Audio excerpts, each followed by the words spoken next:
The Galaxy Note 10 series has been hyped like crazy ever since its first mention in the rumour mill, but now the real deal is out. Is it any good compared to its well-established predecessor?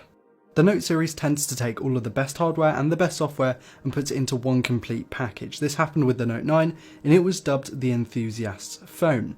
But this time around, on paper at least, the Note 10 seems to take a considerably different approach, and we're going to talk about that.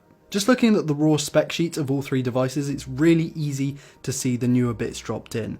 The newer Snapdragon 855, AX Wi-Fi or Wi-Fi 6, and Infinity O display, such as the one found in the Galaxy S10, they're all featured here on this new 10 series layout. Other notable changes here include the ever popular wide-angle camera, UFS 3.0 storage, and much faster charging. On paper, it looks like the Note 10 Plus is the true successor to the Note 9, whereas the Note 10 Standard seems to be a bit of a downgrade, not in system on a chip or in features, but it tends to take the smaller display and the smaller battery that comes with that. We're used to Notes having the bigger display, the bigger body than most phones on the market, and a big battery to go with it, but this time around that seems to be dedicated to the Note 10 Plus. The 10 Plus seems to do better on charging in wireless since it's 15 watts over 12 watts of the standard Note 10, and it actually does better wired as well, although you'll have to pay more to get the 45 watt brick. Otherwise, out of the box, both the Note 10 and the Note charge at the same speed. The Plus model, including the Quad HD Plus display,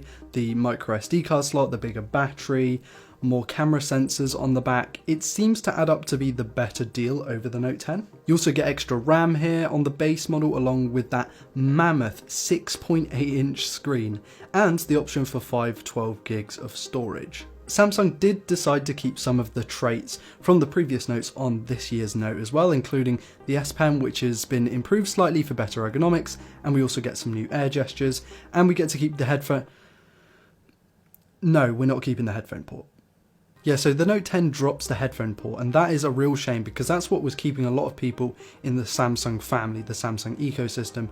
And the Note 9, which is kind of the phone that rounds everything off, had the port. That's the last Note that had the headphone port, and that's a big shame. These changes seem to melt over to other parts of the device, including more glass and less metal visible externally, far thinner bezels, sharper, tighter corners to the display, and these cool new colours that feel less executive than the standard flat colours that we've been used to on previous Notes, but seem more fun and exciting and probably what's trending right now. For the first time in Galaxy Note history, we get wide-angle cameras, or at least a wide-angle camera on the back of the phone.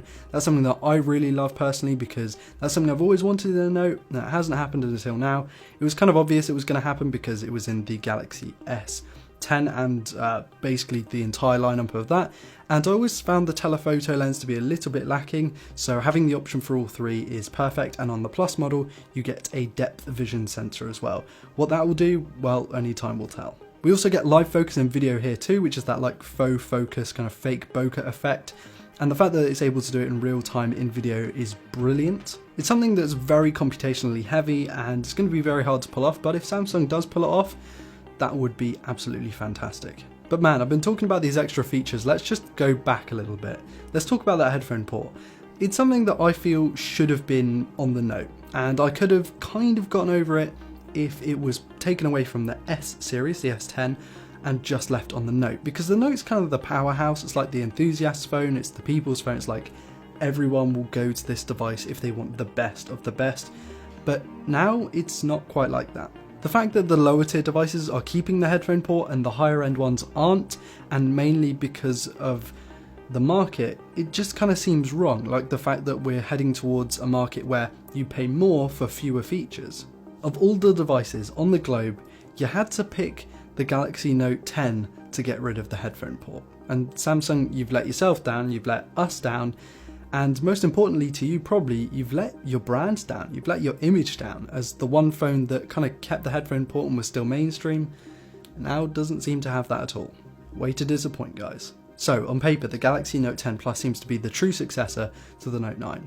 The Note 10 Standard, well, I don't know about that. I feel like it's more of a downgrade and maybe aimed for people who still want that S Pen and still want that user-friendly experience, but don't want to cough up over $1,000 for a smartphone. Anyway, with that, it's about it from me. I've been Ryan Thomas with Android Authority. Thank you all so much for watching.